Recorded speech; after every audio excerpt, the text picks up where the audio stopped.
transmission's fantastic. Hey everyone, it's Ben Hardy here, and in today's video we're gonna be going over a 2020 Lexus GS F. So yes, this is the bad boy with the 5-liter V8. Again, a huge shout out and thank you to the Lexus here in Murray for providing us with the GS F. Check out their inventory in the link below. First off, we're gonna do a quick walk around on it, then we're gonna take it out and see how it drives. Let's get into it.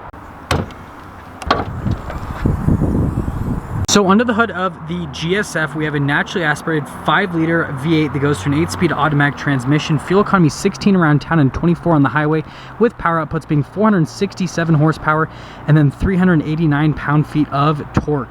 Now to top things off, I want to mention some aesthetic things. So notice that they do the carbon fiber and the blue accenting here in the center, definitely makes it really beautiful. And let's talk about some performance about the GSF. So 0 to 60 is 4.5 seconds, and then it has a top speed of 168 miles an hour. Now let's quickly go over the front end on the GSF. So we're actually gonna head over this side because it's kind of in the shade a little bit so you guys can see the lights just a little bit better. So you've got full LED lights here with a little LED accent light just down below, and then you can notice the parking sensors on the front as well. By the way, this paint color is called Caviar, so it's a very beautiful crystal black metallic paint. Looks really good. Got carbon fiber trim here at the bottom. You've got the Lexus logo in the center that also doubles as a sensor, just like most of the other Lexuses. But overall, this just has Lexus's signature front end design. Looks really elegant in my opinion, and I love the carbon fiber accenting. Now coming around the side here, we've got these 10-spoke forged alloy rims that are 19 inches in the front and the rear. Your 255mm for the tire size in the front, 275 in the rear. And if you look a little bit closer, notice that the brake caliper is finished in blue paint, which I think goes very well with this Caviar paint on the exterior. It's just like the accenting all over the car. You've got the blue accenting with the black. I think it's just a really nice look in general. Here is our full side view, and let's go over a couple more elements here on the side. So first off, you guys will see that little F logo. That's another way you can tell that this is a GSF.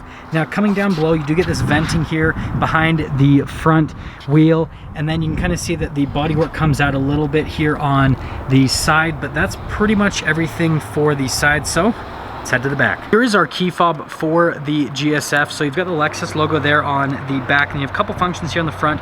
So you've got the function to lock it, to unlock it, and then this will open up the trunk. So if we press this button twice and then hold it down for just a moment, that will be the remote start function. Notice that the light started blinking again. That's how you know that it's working, and then it's going to start up.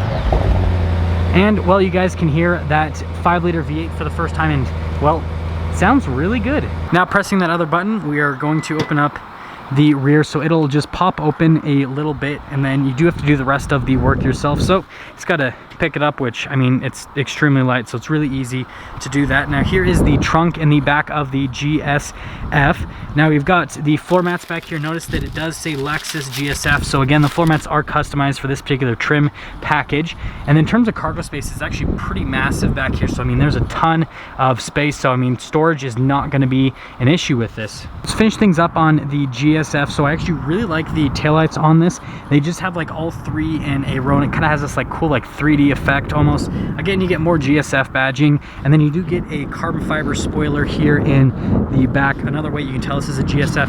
And then one of the big telltale signs is, well, look at the exhaust tips. You do have quad tips here on the GSF, and again, that's going to show you that it's a GSF. Parking sensors in the rear, and well, there's one more look before we pop in. You do get keyless entry here on the back of the GSF, and I love this door panel. So you get this really nice carbon fiber trim up above, and then you get the Alcantara just down below, and then you get this black and white leather with nice contrasted stitching, and that'll actually lead us into the seats. So if you look at the seats here in the back, they have that same theme where they've got the white on the outside and you've got the black on the inside, and they look very nice. The feel of them is very premium. You do get a little F logo at the top of the seat, and we will pop in briefly. So stepping in, you have to duck just a little bit. Once you're in, it's actually really comfortable back here. So I've got the seat about where I'd sit it. I'm 5'11", and I've got plenty of leg room. In terms of headroom, I'm also really solid back here as well. You do get more cool little carbon fiber trim, and then you get a couple of vents, and then you can see just under here you do get a 12-volt. And we'll pull down the center armrest to see what that looks like. So it looks like you get a little bit of storage right here, and then you pull this tab, and wow, it's actually pretty big. So yeah, plenty of storage in the back. Now you do get that same keyless entry in the front. Notice that the mirrors do power fold out as soon as you unlock the GS F. Now the door panel here in the front is completely identical to the rear in design. The only difference is your memory seats are going to be here on the front door panel and all of the window controls, but that's pretty normal for most cars. Now here are the bucket seats in the front, so you have a similar design in terms of the white on the outside and the black on the inside, but obviously these have these aggressive bolsters, and I mean these are basically like straight out of a race car. I mean look how cool these look. Again, you get the F logo there at the top, and then just down below you've got the adjustments for the seats, and then look how much attention to detail Lexus has paid on all of the pedals. Even the dead pedal looks really nice here, and then all of your regular controls for the lights, for example. You got your stability control, and then notice that the steering wheel is going to be automatically adjustable. And then here's just a look at the paddles from the back, but there's one more look at the front cabin before we pop in. Now let's start up the GS F. So we just have to push the push start, and that V8 sounds really good. I love the sound of it, but you guys can see all of the stuff that pops on, and just look how cool that gauge cluster is, but we'll get into that in a moment. Now here's the steering wheel in the GS F. You've got all the regular controls just like any other Lexus, so like voice command, volume controls, radio controls on this side, your controls for the safety tech, cruise control just tied in there behind that little part in the steering wheel. So all that is just normal setup. But the nice stuff is you do get a little F logo at the bottom, and I do want to show this to you guys. Look at this stitching. So you've got the white and blue contrasted stitching, and you've got this part of the steering wheel which is really grippy, and then the bottom is a little bit smoother, but I just love the overall look and feel of the steering wheel. And then those paddles do move with the steering wheel, and then if you do note, the little minus and the plus are finished in blue, which is another nice little touch, but there's the steering wheel for you. Now this is the center gauge cluster. So over there on the left side, that basically just gives you basic information on the vehicle. Nothing too crazy there. I mean, all the Lexuses have it. So for example, if I want to go into info, I can see basically what my fuel economy is, what my range is, all that stuff. So pretty normal information. You've got RPMs right there in the center, and then over on the right side you've got the speed, which notice that's pretty tiny because this is supposed to be a performance car, so you go as fast as you want. The cool thing is the drive modes though. So this is what it looks like in eco mode, and then press it in. That's what we had it in before, which is normal mode. I love the look in the sport mode. I think it's just really cool and sporty looking. And then pop it over, and you've got the sport plus here in the gauge cluster. Now the other thing is the snow mode, and that'll pop up right there in the far right corner. Notice it says snow when it is on. It's just a little orange light. And then finally you got TVD. Now it says slalom mode, and then you also have the track mode, and then you have the standard. Now what the TVD stands for is torque vectoring differential, and if you're wondering how I figured that out, well, it's because of Google. So now you guys know, and I know. Here's the center infotainment system. So first off, I'm going to quickly show you guys the camera. So there is the camera, so you guys can see the resolution. Then also it does turn when you do turn the steering wheel. Pretty standard setup. Pretty cool. The navigation is still there on the side because the screen is just massive.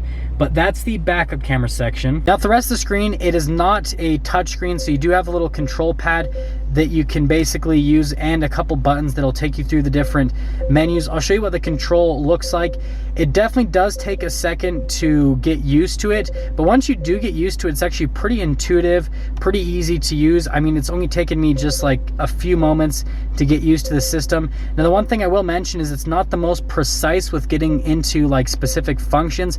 You do have to be kind of careful with the little keypad, and so that is the only thing I have to say on that. Now here's just below the infotainment system. So we do get a little clock up there at the top, dual zone climate controls on either sides, and then the radio controls as well. Now just down below we do have the controls for the heated and ventilated seats, and then you got this really nice carbon fiber panel, and that just hides the little cup holders, but I love that finish there in the center. Notice that there's more carbon fiber.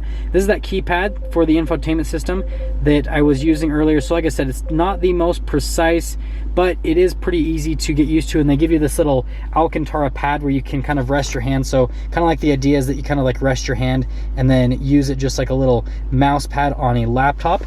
Here's the shifter for the 8-speed automatic, and notice it does have the white and blue contrasted stitching on it. This is that drive mode select, this is the TVD select, and then that's for the snow mode. Now the center console again is more Alcantara. Sliding it back is the way that you actually have to open it up. So if notice that I can't pick it up, I have to slide it back and then it can open up. There's a tray there at the top.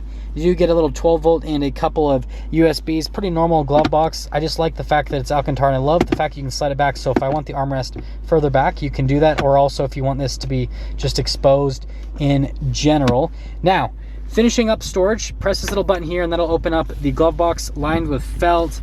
And I feel like size-wise, it's pretty normal. But again, you get that really nice carbon fiber trim just up above it. And then there's more Alcantara here at the top of the dash, above the steering wheel with the blue stitching. I mean, it's just everywhere in the interior. Now up top, we've got a little light control, so just press that, and it is LED lights here. It does have a regular sunroof.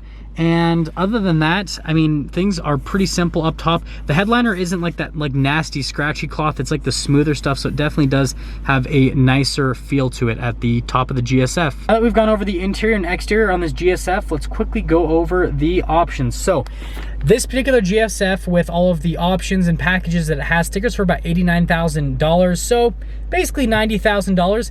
That all being said though, let's take this GSF out and see how she drives.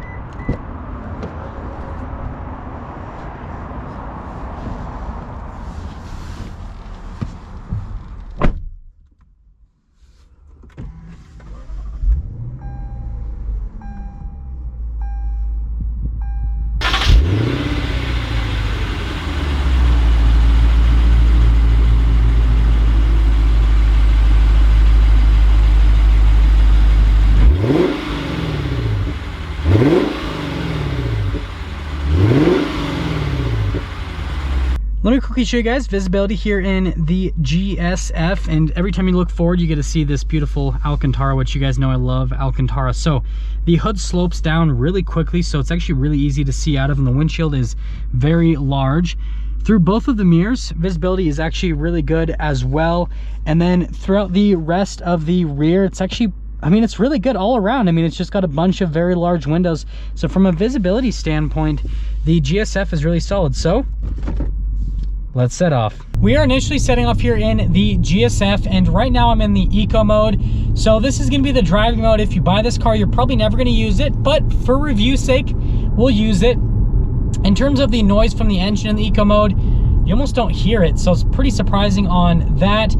The ride quality right now in the GSF is exceptionally smooth and it's really quiet. So just if you put it in the eco mode, or I'll even put it over into the normal mode, yeah, it's just full on luxury car. So you get that like luxury car feel, you get that luxury car ride quality, and just everything about it just is like a luxury car. So if you want like that luxury car feel, eco mode or normal mode, and you will be good to go on that. The steering is very light, very, very light. I mean, you have to put zero effort into the steering for it to basically do anything. In terms of the directness, it's actually pretty direct. I just want to briefly put it into the sport mode to see if that changes the steering feel on it at all.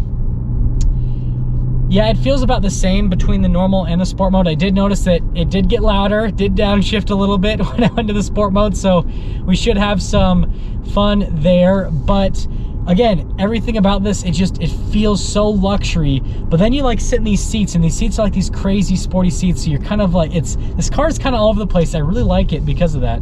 Well, now we have it in the Sport Plus mode and the manual shift mode, and of course I hit a red light, so well, we're gonna be waiting a second. I guess hitting that red light was actually pretty positive, because it got to show me how good the brakes work, and I can tell you these Brembos, they work really well. But we'll get our little acceleration here. Ooh, this transmission's fantastic. It sounds really good. And again, you guys heard the 0 to 60 earlier in the video, 4.5 seconds. I'm gonna put it back in the normal mode so you can hear me talking quickly. But yes, it definitely does feel like a 4.5 second car, if not a little bit quicker. The gear shifts with this 8-speed automatic transmission are fantastic. Like, this does remind me a ton of the LC500 in terms of how like quick and responsive the transmission is when you're shifting through the gears. It's really, really good. So I'm super impressed with the acceleration. I'm also super impressed with the transmission response. Like, Lexus has made a seriously capable and like fun sports sedan. Like, that's really what this is. This is awesome. And I'm gonna put it back over to the Sport Plus mode, and I just want to see what the downshifts are like. Yeah, the downshifts on it are extremely responsive as well. It's really, really good. Yeah, so guys, just watch. I'll press the paddle.